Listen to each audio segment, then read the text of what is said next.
Bueno, la verdad es que el tema de la actualización jurisprudencial del empleo público me planteó algunas dudas sobre qué fallos o qué sentencias considero que son realmente un avance o por lo menos dan nuevas perspectivas en un tema. En un tema que por un lado es muy tradicional, muy propio del derecho administrativo, pero que ha tenido nuevas visiones más allá del derecho administrativo. Por supuesto que la disciplina constitucional siempre ha estado presente, pero de repente nos encontramos con un derecho laboral que empieza a tener similitudes, esto gracias a la interpretación principalmente de la Corte Suprema de Justicia de la Nación, y evidentemente un tema que más allá de lo que la justicia diga, es un tema sensible a la hora de establecer los límites de las potestades y los límites del derecho. En épocas en las cuales el empleo público es uno de los ámbitos afectados por las restricciones presupuestarias y por la emergencia pública, tema que no es nuevo, por supuesto, en nuestro país, esto viene reiterando década a década. Claro, uno a veces piensa que la jurisprudencia nos puede dar soluciones a los temas personales o a los temas de nuestros clientes o incluso nuevos enfoques. Y la verdad es que creo que en nuestro país, y no solo en nuestro país, en Iberoamérica, lo que está faltando es una verdadera política pública integral de empleo público, que inserte al tema en la complejidad del empleo del trabajo y que inserte el tema también teniendo en cuenta los aspectos sociales y económicos que está detrás del empleo. Hay países en los cuales el empleo público no es un tema recurrente en el cual se hable, ni siquiera quizás haya una disciplina que se desarrolla a partir del empleo público, pero nosotros vivimos otra realidad. Y es una realidad que, vuelvo a repetir, tenemos que analizarla también desde un contexto social, económico, jurídico, antropológico, tecnológico, por las influencias que tiene. Con estas cuestiones, yo he dividido la jurisprudencia, los fallos yo les diría del último año, de los 2 últimos años, poquito más, en 5 temas. Les he traído uno o dos ejemplos de cada uno de estos aspectos que voy a mencionar de la Corte Suprema de Justicia de la Nación. Un primer aspecto ha sido fundamentalmente con 2 sentencias, me llamaron la atención, que están vinculados realmente con lo que uno podría llamar que es el trabajo en materia de empleo. Un segundo tema vinculado a las reestructuraciones, el tercero relacionado con los cambios de funciones, luego veremos algo muy por arriba sobre las remuneraciones y el aspecto disciplinario, no para profundizarlo, sino cuál ha sido el impacto que ha tenido en las relaciones de empleo. En esto vamos a fijar algunas pautas en común. En primer lugar, cuando hablo de empleado, de funcionario público, de agente público, son todos sinónimos, ¿ok? No voy a hacer una distinción en este sentido. Y después, el segundo aspecto es que con posterioridad a Madorrán, al famoso caso Madorrán del 2007, que deja sin efecto ciertos criterios de la jurisprudencia de los 50 años anteriores, aun cuando ya había algunos antecedentes interesantes en los votos de Boff y Boyero, por ejemplo. Después de Madorrán, la Corte no profundiza en aspectos de la estabilidad, salvo en 2 o 3 fallos, pero no vuelve a hacer un análisis de la estructura constitucional de la estabilidad como hizo en Madorrán. Veamos el primer caso que es bastante emblemático, es del 21 de junio del 22, es el caso Sánchez Oscar. ¿Por qué me llamó la atención este caso? Porque significativamente llega a la Corte un conflicto en el cual una persona se desempeñaba trabajando para la municipalidad, discúlpenme el término, no había un vínculo determinado, trabajaba para la municipalidad, reparando las veredas del municipio. Principalmente esas cuadras que estaban más vinculadas a una intendencia provincial, provincia de Corrientes. Entonces, esta persona trabajaba para el municipio arreglando, levantando las hojas, los días de mucha lluvia, arreglaba los adoquines, y todo el mundo lo tenía como un trabajador de la municipalidad. Pero aquí que después de 10 años, esta persona que tenía un vínculo laboral, le dicen gracias por los servicios prestados. Entonces él reclama algún tipo de reconocimiento de indemnización, y aquí que a través del fallo uno puede decir que esta persona nunca había tenido una relación de empleo formal con el municipio le abonaba su salario cada 15 días, nunca había firmado ningún tipo de contrato, sino que tenían tipo como ese ayudante de las veredas del municipio, como uno diría, a destajo. Lo que la propia municipalidad y el tribunal provincial trae, trabajo en negro. Este caso es una situación de trabajo en negro, así categorizado por la Corte Suprema en el empleo público.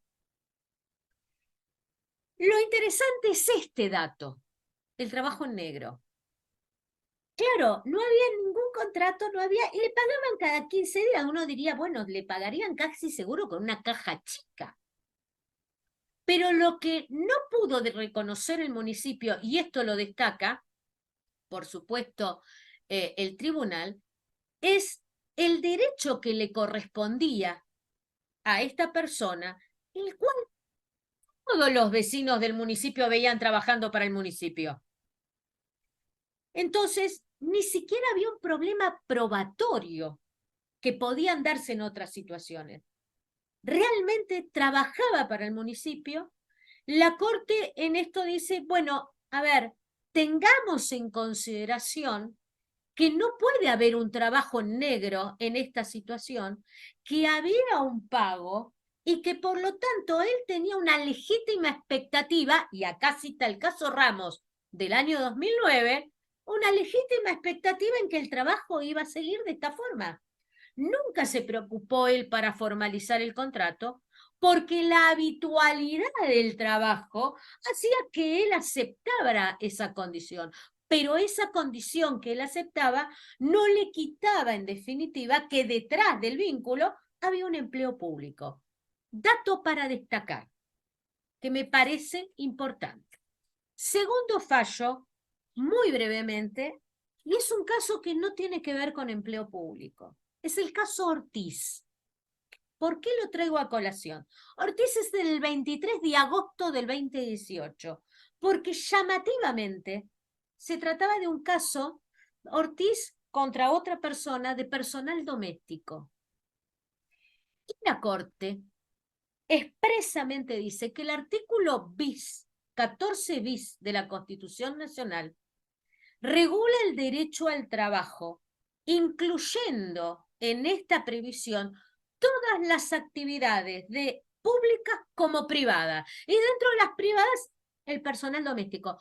Y uno diría que tiene que ver, podría haber dicho directamente la actividad del personal doméstico. No. Últimamente la Corte, yo diría en los últimos 5 o 6 años principalmente, la Corte en toda cuestión del trabajo, público o privado, deja expresamente sentado el criterio del 14 bis. Y esto me parece que es importante porque tradicionalmente la Corte Suprema siempre justificó el empleo público a partir del interés público, pero no como una actividad propia del 14 bis. Esporádicamente podíamos tener una sentencia. Esto es una revisión del concepto, porque ya no hay una consideración de la figura jurídica desde el interés público exclusivamente, sino desde el derecho. Más allá que después la Corte desarrolla cuáles son los límites del derecho, de las potestades públicas del interés, me parece que en esto hay una progresividad, ¿eh? Quizás producto, por supuesto, de los tratados de derechos humanos, incluso del impulso de la Organización Internacional del Trabajo, en el cual tenemos una Corte que dice, cuidado, vamos a analizar las potestades, vamos a analizar el límite de las potestades, vamos a analizar el interés público, pero tenemos un derecho constitucional. El segundo aspecto relacionado con las reestructuraciones y también con las reubicaciones es lo que en el último tiempo da lugar a estas inquietudes. ¿Qué hacemos frente a determinados cambios de gobierno? Que una de las medidas que toman son justamente dejar sin efectos contratos, reestructuraciones, etcétera, etcétera. Bueno, acá tenemos dos casos, quizás un tercero. Uno es el caso Ledesma. En el caso Ledesma es del 16 de junio del año 22. ¿Qué pasaba? A ver, había dos resoluciones que dejaron sin efecto unas designaciones transitorias de la actora. La actora tenía un cargo de planta permanente y ocupaba designaciones, unos cargos superiores transitorios por dos resoluciones. Estas dos resoluciones, el organismo los deja sin efecto. Le deja sin efecto. Entonces Ledesma inicia una acción judicial reclamando la restitución al cargo transitorio y, evidentemente, también una reparación económica, porque en el tiempo transcurrido quería también la reparación porque ya cobraba un salario mayor cuando estaba. ¿Qué pasa? Acá la Corte justamente dice, no vamos a aplicar ramos, porque era un poco digamos, la pretensión de la actora. La actora decía, yo por dos resoluciones tuve una categoría superior con facultades transitorias, tengo una legítima expectativa, quiero ramos. Recuerden que Ramos era alguien que trabajaba a través de una relación muy particular, ¿no? Contractual. Después de 21 años le dicen gracias por los servicios prestados y la Corte utiliza la figura de la desviación de poder para considerar que después de 21 años de trabajo, por más transitorio que fuera, o contratado, se estaba ocultando una verdadera finalidad, que la finalidad era tener a alguien estable sin cumplir con las condiciones de la estabilidad. Entonces yo tenía por un lado, dice la Corte, una desviación de poder y por el otro lado, desde el derecho, una expectativa a una legítima prolongación de la relación jurídica. Esto es lo que a la Corte la lleva a que la ruptura de esa expectativa le generara una indemnización a favor de Ramos. Entonces, a partir de ahí, todos los contratados que periódicos, que se les renovaba el contrato, la transitoriedad, todos solicitan lo mismo. ¿Qué quiero? Bueno, no me pueden reincorporar a la planta porque no tengo la planta por concurso, no hay cargo presupuestario, etcétera, etcétera, indemnícenme. ¿Qué es lo que pretende el Ledesma? Lo mismo, indemnícenme. ¿Por qué? Porque yo tenía una legítima expectativa en el cargo superior transitorio. ¿Y qué le dice la Corte? No, acá no voy a aplicar ramos. ¿Por qué? Porque se dejan sin efecto estas funciones transitorias por una situación de reestructuración administrativa. Y está justificada que esta reestructuración administrativa obedece a razones de interés público. No hay demostración de una desviación de poder. Y además la persona tenía una planta permanente, con lo cual tampoco había una ruptura definitiva. Y por lo tanto rechaza la pretensión de Ledesma. En otro caso, esperen que se me cae una lapicera. En otro caso es el caso Herbeta. Herbeta es del año pasado, del 9 de febrero del año pasado. Herbeta, el cargo de Herbeta como director fue también objeto de una reestructuración y se elimina. Entonces, Herbeta pasa a disponibilidad. Esto es lo que permite el régimen, por lo menos en el ámbito nacional, me reestructuran, pasa a disponibilidad. ¿Por qué? Porque Herbeta tenía planta permanente. Después digamos, del pase a disponibilidad, pasa a una indemnización porque no lo pueden reubicar. Cuando el régimen jurídico establece que cuando se trata de una reestructuración administrativa, la persona pasa un periodo a disponibilidad en el ámbito nacional para ser reubicada. Si con motivación la persona no puede ser reubicada, bueno, luego la desplaza, pero con una indemnización. Herbeta considera que esta decisión, no solo del pase de disponibilidad, sino que, además del pago de indemnización, era nula, de nulidad absoluta, inconstitucional, violaba el artículo 14 bis, el 17, el 16, etcétera, etcétera. Y acá la Corte dice, no, está justificada la reestructuración. ¿Y cómo se justificó? En razones de organización, en razones presupuestarias, estaba realmente, se había dejado sin efecto ese cargo, y dice, y además hay una valoración de la conveniencia de la propia administración de reestructurar su organización, que no pudo ser demostrada que es un ejercicio excesivo de la potestad, ni que hay encubierta una sanción. Dos aspectos muy importantes en toda reestructuración, señoras y señores. La justificación del interés público a través, evidentemente, de que hay una cuestión presupuestaria, económica, y que no estoy desplazando porque me encuentro, en definitiva, encubriendo no una estabilidad, sino una sanción disciplinaria. Esta es la posición de la Corte. En esta posición yo creo que no la va a cambiar.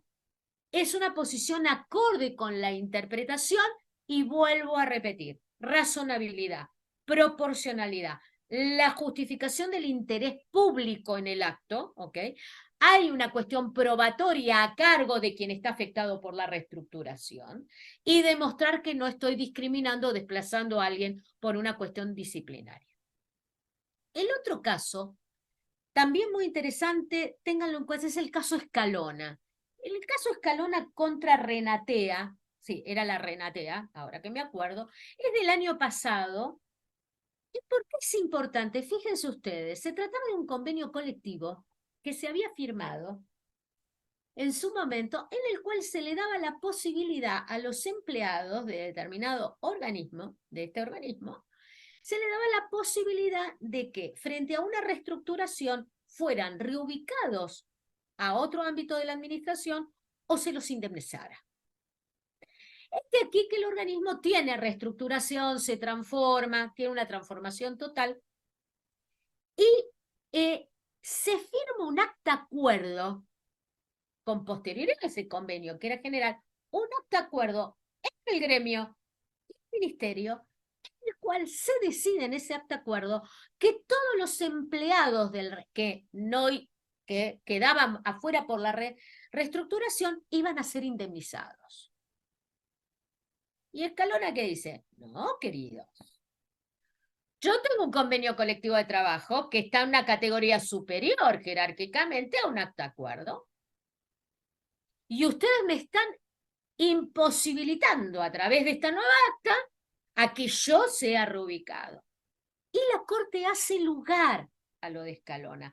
¿Por qué me interesa traerlo acá en el ámbito de la reestructuración y la reubicación? Porque la Corte, para hacer lugar a la demanda, y considera que no podía, es inconstitucional, artículo 14 bis de la Constitución, que dice, hay tres principios fundamentales y lo aplica en el empleo público. Principio de protectorio del trabajo.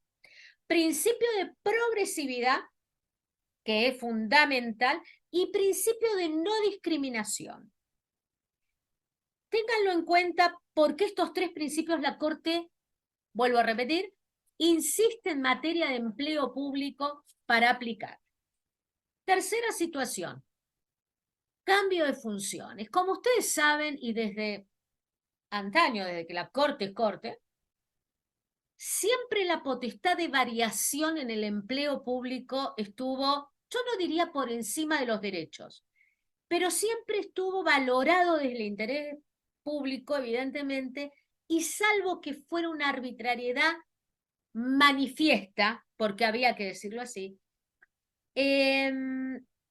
se protegió el ejercicio de este ius variandi en el empleo público, por parte de la justicia en general y por parte de la Corte en especial.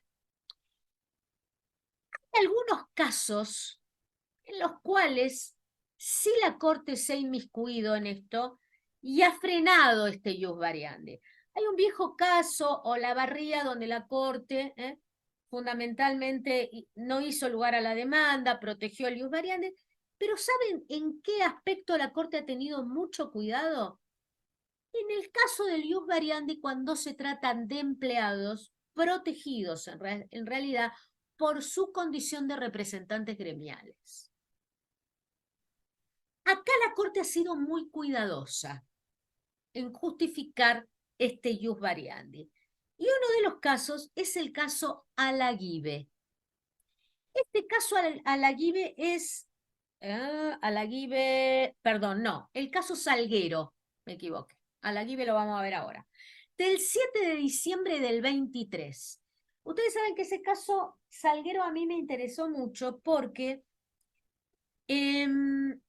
claro, la Corte hace un análisis del ius variandi y me hizo acordar un caso muy viejo de la Corte, estoy hablando de la década del 50, del 60, en el cual habían trasladado a una persona, el 60, habían trasladado a una persona que vivía, por ejemplo, en Capital, tenía su sede en Capital, y la trasladaron al sur, ¿no? Como a Río Gallegos, cosa, era un traslado, se lo habían notificado el viernes para el lunes tener que ocuparse, la persona no ocupó el cargo y lo terminan cesanteando por abandono de servicio, una cesantía que además la convirtió en exoneración y la Corte consideró que había abandono de servicio. Bueno, fíjense que acá la Corte hace un análisis muy interesante. Este hombre, Salguero, ¿por qué me interesó?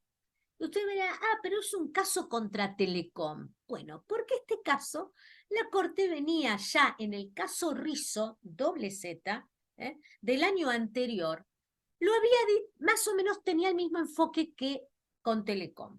Este hombre era un representante gremial, pero además se iba a proponer, no tenía una actividad gremial, y se iba a proponer con un cargo gremial. Claro, Telecom comete el error de cambiarlo de funciones. Pero no lo cambia solamente de funciones, lo cambia de lugar de trabajo. Y cuando lo cambia de lugar de trabajo, lo cambia a un lugar de trabajo a 900 kilómetros de donde era él, tenía su vida, su domicilio y su familia. Entonces, sin compensación económica, porque no había ningún tipo de compensación económica, y solo sustentado en una razón de que tenía Telecom esta potestad de variación y que lo necesitaba 900 kilómetros. Acá la Corte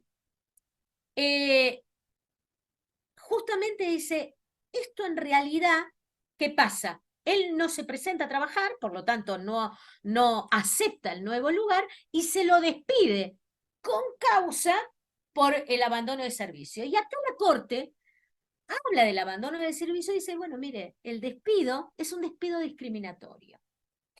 Vuelvo a repetir, ya la Corte venía durante el 2023 y 2022 haciendo una interpretación en el caso Rizzo, en el caso Romero, sobre el impacto que tenía un representante gremial o un empleado público con trabajo gremial y cómo acá la potestad de variación tenía que respetar, no obstante tener digamos, esta atribución de cambio, tenía que respetar la condición de la asociación, digamos, de su representante gremial.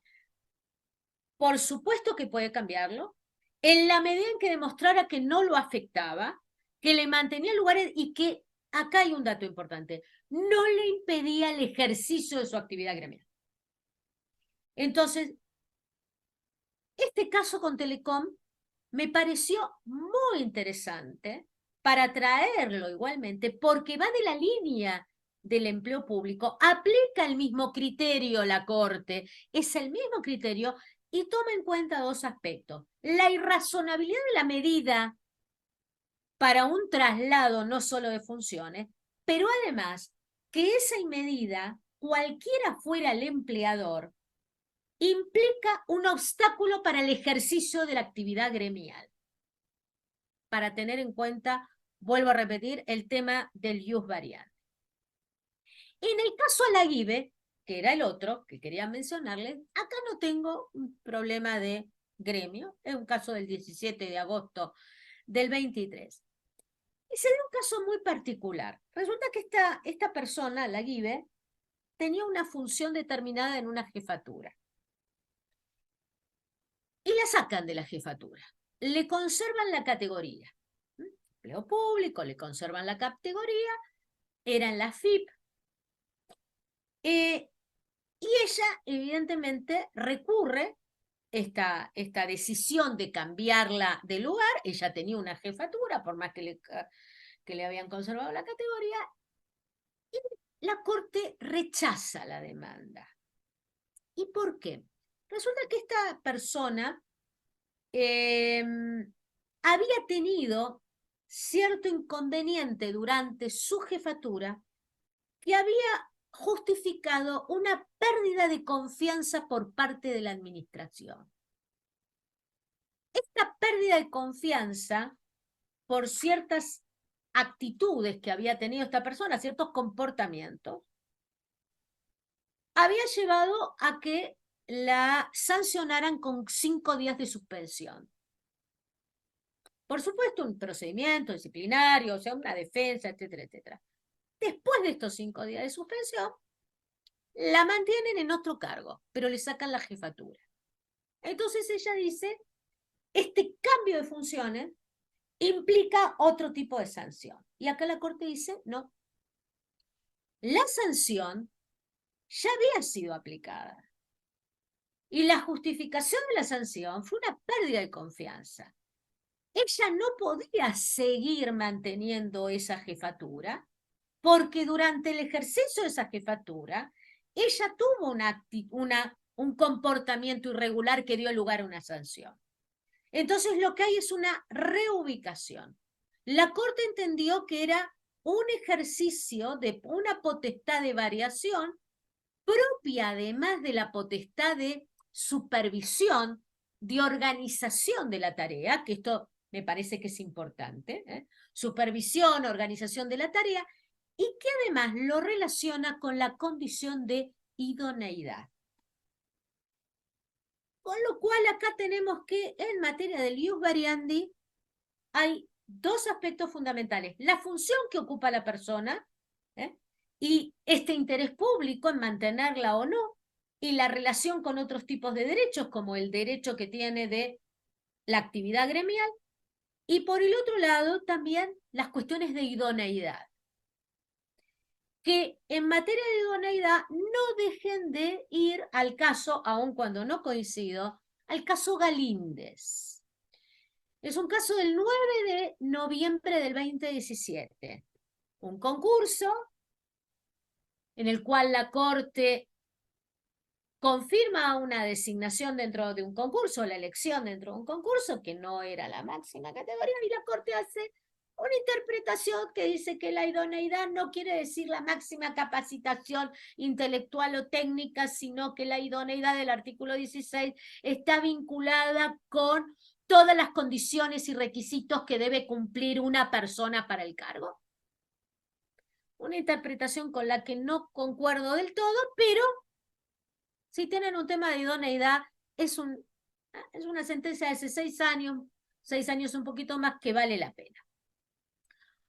Cuarta cuestión, cuarto tema es el de las remuneraciones. La verdad es que en materia de remuneraciones yo les diría es una de las áreas más conflictivas y más oscuras en jurisprudencia, no solo de la Corte, sino del contencioso federal y del ámbito laboral, cuando el ámbito laboral tiene que entender temas de empleo público, aun cuando el ámbito laboral, por ahí siempre hay una cuestión de protección del trabajador y de la remuneración como el justo retribución, ¿no?, de su trabajo. ¿Por qué lo digo? Porque la mayoría de los casos de remuneraciones de la Corte siempre han sido los famosos adicionales. Yo le diría, mire, adicional que hay, demuestren que es un adicional que no es adicional. Porque si ustedes no demuestran que el adicional, si ustedes me dicen el adicional es adicional, la Corte dice, no, mire, esto no forma parte de la remuneración fija. Ustedes tienen que demostrar que el adicional es fijo. Esto pasa en parte con el caso Chelo, Celio, con C-L-L-O. Este caso de abril del 25, de abril del 2023, fue un caso que fue muy emblemático. Hay una cantidad de empleados públicos en el ámbito nacional que además de percibir sus sueldos, sus retribuciones comunes, reciben también una especie de adicional retribución a través de lo que se llaman fondos de entes cooperadores.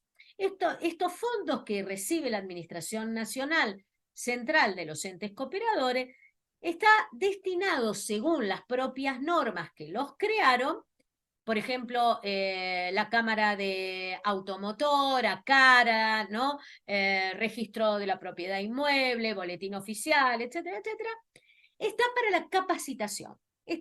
Todos dicen para capacitación del personal. Ahora, más que para la capacitación del personal, esto lo que ha llevado, en definitiva, es a una retribución, nosotros diríamos adicional a la retribución común.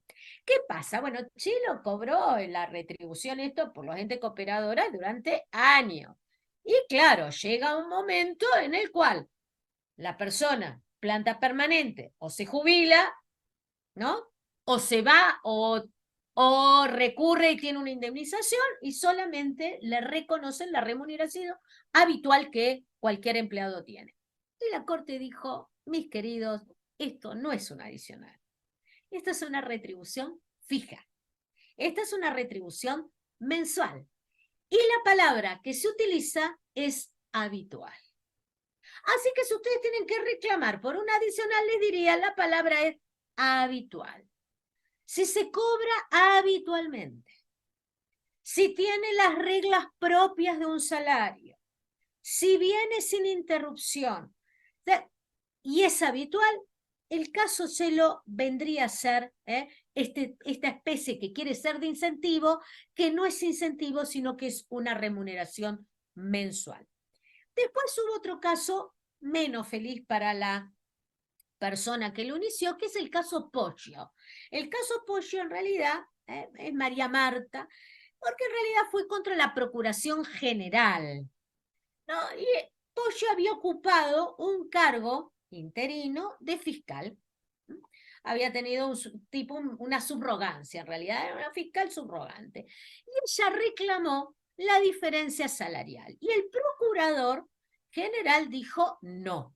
¿Por qué? Porque hay una reglamentación muy especial, muy fija, que excepcionalmente, en casos muy puntuales, se cobraría esa diferencia por la subrogancia. Y le dijeron, mire, usted no está en estas condiciones como para cobrar. La Corte confirmó la decisión del Procurador General, también hablando un poco que no se trata de no es cada vez que uno ocupa una subrogancia tiene derecho. Y esto me parece que es lo otro importante. No, una subrogancia no genera de por sí derecho a la diferencia salarial. Lo primero que dice la Corte acá, hay que ver el régimen jurídico. Y una vez que se ve el régimen jurídico y ver cómo encuadra, analizar realmente si los hechos en los cuales la subrogancia se presentó justifica el pago del adicional. Bueno, este ha sido más o menos el criterio también en la mayoría de los adicionales que se ha tenido. El otro caso, un caso que a mí me llamó la atención, es el caso Otazu, con Z. Otazu Morel. Admito que lo encontré de casualidad. Son esas joyitas que uno encuentra buscando otra cosa. Este caso es un caso de el 6 de septiembre del 2022. ¿Por qué me llamó la atención? Fundamentalmente porque es un caso contra la provincia de Misiones y el Tribunal de la Provincia de Misiones confirmó la inconstitucionalidad de una baja que le habían dado a esta persona. Esta persona le dieron de baja en el empleo, era injusta esa baja, era ilegítima, se considera que es ilegítima el Tribunal Superior y la reconoce los salarios, lo que uno diría los salarios caídos, desde la irregularidad de la baja en adelante. No como indemnización, sino como salarios no percibidos. Entonces, ¿qué hace la provincia? Recurre, no solo por la ilegitimidad, sino por los salarios caídos. ¿Qué hace la Corte? Aplica el 280 del Código Procesal. Por lo tanto, señoras y señores, queda confirmado el fallo de la Corte del Tribunal Superior de Justicia, salvo Maqueda. Maqueda dice, yo estoy de acuerdo con la ilegitimidad, pero no por los salarios caídos. Los salarios caídos, este Tribunal Superior, esta Corte, nunca los reconoció. Acá Maqueda se separa. El resto del tribunal aplica el 280. Bien. Último supuesto, el disciplinario. El disciplinario, dos fallos centrales. Hay uno que no le dieron mucha importancia y yo realmente creo que me parece que vale la pena mirarlo. Es el caso Fino. ¿Por qué? Porque el mismo día que se dicta la sentencia en el caso Fino, se dicta otra sentencia en Flores, y quizás Flores haya sido el boom. Pero el caso Finos era un caso contra el ANSES. Era un contratado, y este contratado desde el 2002 había tenido distintos tipos de relaciones de empleo, y el ANSES se rige por la ley de contrato de trabajo. Por lo tanto, después de los 5 años de la contratación transitoria, por así decirlo, como ustedes saben, por la ley de contrato de trabajo, queda configurado la relación por tiempo indeterminado laboral. Bueno, el ANSES, por una disposición de ella misma, lo que hace es aplicar el reglamento de investigaciones administrativas a su personal. Este aquí, que a Fino lo desplazan. ¿Por qué? Porque aparentemente hizo abandono de servicio. No hay un mayor detalle en la sentencia. El desplazamiento, o sea, lo despiden porque consideran que había estado incurso en una falta de abandono de servicio. Y Fino, ¿qué dice? Según el propio ANSES, yo tenía que ser sumariado, sometido a un procedimiento disciplinario. ¿Y qué dice el ANSES? No, sí, mire, usted tiene 5 años, pero también tuvo una relación de plazo fijo. La Corte dice, no. Tiene una relación laboral por plazo indeterminado, hay un régimen jurídico del ANSES que aplica el reglamento de investigaciones administrativas, no pudo despedirlo sin sumario disciplinario. Segundo caso, Flores, y ya termino, de la misma fecha. Flores es un caso muy interesante.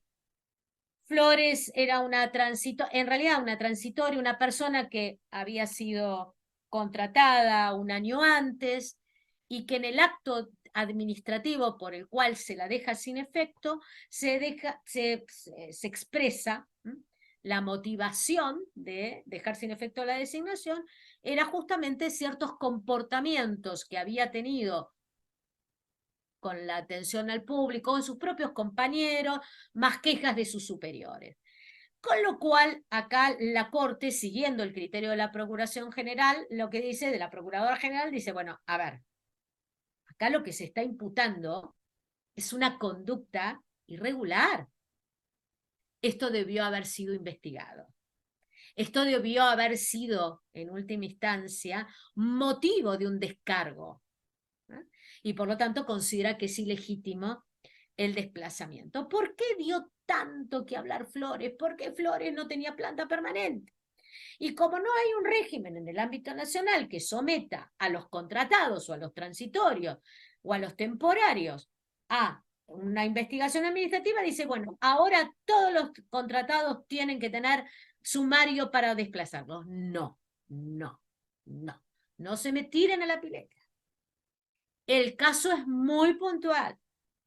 Acá, en realidad, se estaba imputando por un acto administrativo conductas irregulares, que si la propia administración está justificando en una falta de esta naturaleza, ameritaba por lo menos un descargo. Cuidado, era una situación particular, bajo hechos determinantes. Esto no quiere decir que cada vez que el contratado lo quiera desplazar, no. Fíjense que en materia disciplinaria hay un importante problema, más que en la materia disciplinaria, la parte del contratado cuando es una designación transitoria y por otra designación se la deja sin efecto. Yo siempre le digo lo mismo. Miren, si tienen un buen acto administrativo con una buena motivación, la administración ahí se está adelantando a un conflicto. El problema es la mala motivación de los actos administrativos.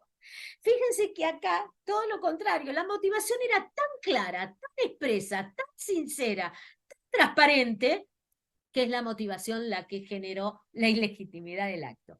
Pero en la mayoría de los casos, el problema está justamente en que no se sabe expresar bien cuál es la causa de dejar sin efecto. Miren, si es un problema de reestructuración, díganle que es un problema de reestructuración. ¿Y cuáles son las normas que llevan la reestructuración? Porque no puede un ministro, un secretario reestructurar sin una norma jurídica que reestructure. Yo necesito una ley de presupuesto, una ley de ministerio, necesito leyes, decretos, necesito resoluciones que me hablen de la reestructuración. Necesito acciones de reestructuración. Si ustedes me van a decir, mire, es un desplazamiento por un tema disciplinario, bueno, yo tengo que evitar que sea discriminatorio, que sea una situación de acoso, de persecución, de hostigamiento. ¿Cómo lo evito? Mira, un descargo. ¿Cuál fue la situación? Es un descargo.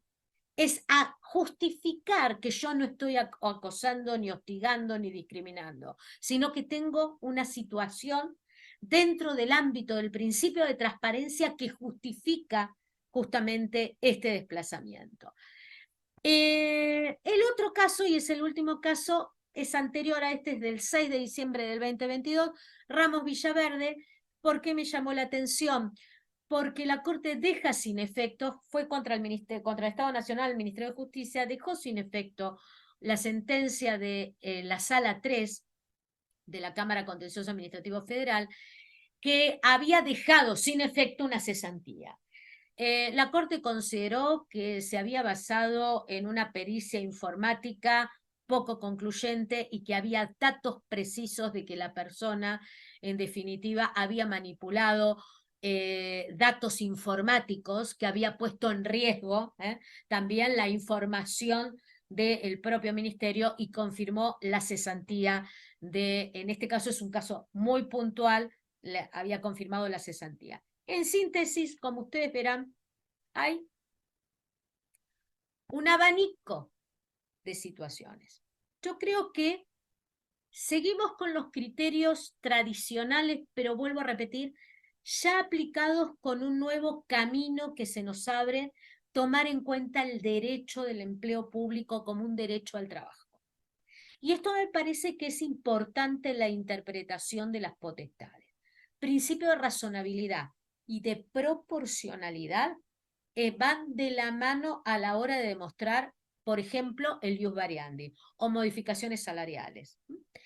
Principio de progresividad y protectorio a la hora de valorar el derecho que está en juego, que me parece también que... Y yo le agrego un tercer principio que me parece que empieza a tomo lo que se dijo hoy, incluso lo que dijeron las profesoras, especialmente la profesora Lianat, en el sentido, estamos en un rumbo del principio de transparencia. La motivación de un acto administrativo dejó de ser un simple elemento del acto administrativo. Es la manifestación les diría, más concluyente en una decisión individual como es el acto administrativo del principio de transparencia. Yo no solo debo exigir motivación porque me afecta ese acto administrativo a mí, yo exijo transparencia porque necesito saber las causas por el principio de igualdad, por el principio protectorio, por el principio de idoneidad y por todos además los derechos que emergen del propio derecho del empleo público. Vuelvo a agradecer a las queridas profesoras y como siempre esta especialización será un éxito y nos veremos ya en las clases.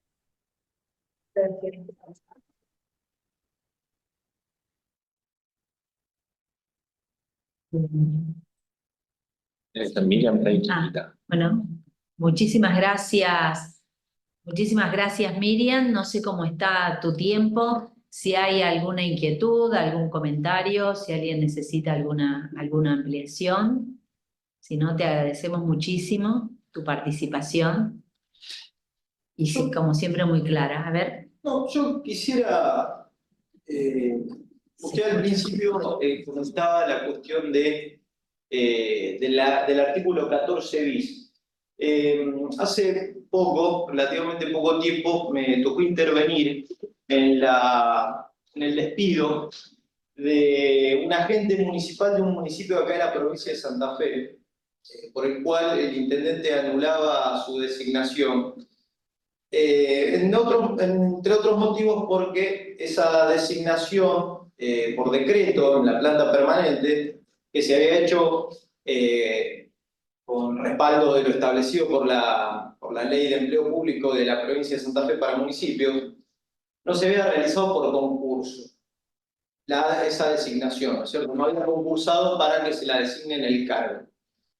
Lo cual es llamativo porque en realidad, en primer lugar, el municipio no tiene una escuela municipal que habilite la formación de concursos, sino que por el otro lado también a la única persona que la despidieron por ese motivo es a ella, ¿no es cierto? Bueno, quería preguntarle cuál es su opinión con respecto a la estabilidad del empleo público y sobre todo lo que usted mencionaba del fallo Madorrán con respecto a ese tipo de situaciones. Bien, si yo tomo el caso Madorrán y el régimen legal establece concurso, el concurso es una condición ineludible para adquirir estabilidad. Ahora bien, si el concurso, el procedimiento concursal no hubiese sido regulado, no tuviera una norma que realmente me dijera cómo ese concurso se lleva a cabo, entonces yo te diría que podrías aplicar el caso Keck de la Corte, que fue un caso muy particular, muy especial y un criterio que no lo vuelve a aplicar el Tribunal Superior. Pero ese caso Keck, K-E-K, Sí. fue un caso muy especial porque estaba fijado el concurso por ley y nunca había sido reglamentado ese concurso, ese procedimiento concursal. Este es un aspecto para tener en cuenta. Para tener. Ahora, si es una situación individual frente a la generalidad, quizás habría que analizar si más allá de reclamar una estabilidad o una reincorporación, que la Corte Suprema es muy reacia a las reincorporaciones, muy reacia a las incorporaciones, vuelvo a repetir, salvo que se den las condiciones específicas, yo diría que, bueno, quizás habría que ver alguna indemnización, justificar si estoy frente a una situación de discriminación, cómo es la motivación del acto que dejó sin efecto, porque acá hay una situación importante, y es esta. La Corte, en todos los análisis, siempre dice, ¿cuál es la norma aplicable? Es lo primero que analiza. Pero lo primero, ¿cuál es la norma? ¿Cuáles son las exigencias de la norma aplicable? Segundo lugar, muy puntual los hechos. Es decir, fue la única persona, no fue generalidad, está justificada la reestructuración, Escalona, Herbeta, cómo se ha dado la situación realmente de la reestructuración. Y tercero, ¿prueba el actor o la actora la situación de afectación personal para decir que hay un desplazamiento arbitrario. Son las 3 condiciones. Cuidado, ahí yo te diría que habría que ver. No, no todo pasa por la estabilidad en la Corte, ¿eh? Las cuestiones de estabilidad las maneja por un lado. Pasa también por, vuelvo a repetir, por todos los derechos que son propios del derecho al trabajo. Bien, gracias. Muchas gracias.